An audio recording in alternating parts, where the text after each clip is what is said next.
Krátka ukážka zloženia guľovnice firmy Ressler, model Titan 6 v kalibri 7x64. Táto hlaveň má dĺžku 56 cm, svetlovodné mieridlá. K uchyteniu potrebujeme púzdro záveru, hlaveň s výrezom dovnútra, tak aby sme výrez zapasovali do otvoru v púzdre záveru.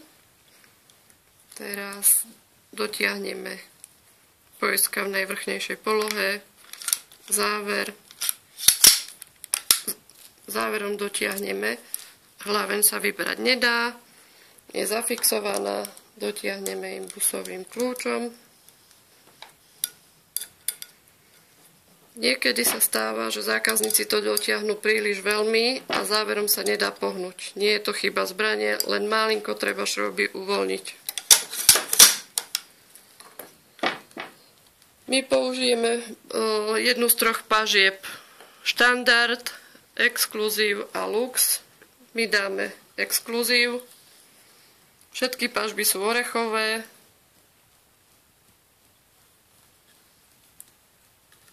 Exkluzív má prípravu na medailón, lícnicu, gumenú bodku. Posadíme plastovú schránku na zásobník.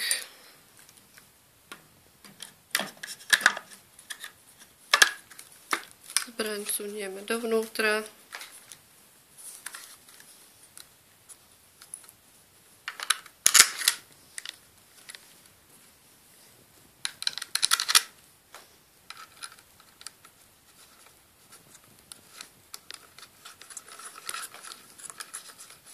Montáž je veľmi rýchla a jednoduchá. Rovnakým spôsobom sa dá vymeniť hlaveň.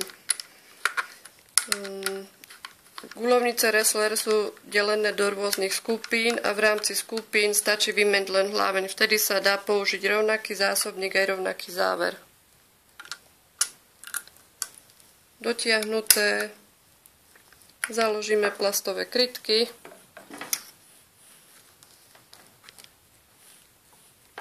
Zásobník môžeme použiť 3 alebo 5-ranový.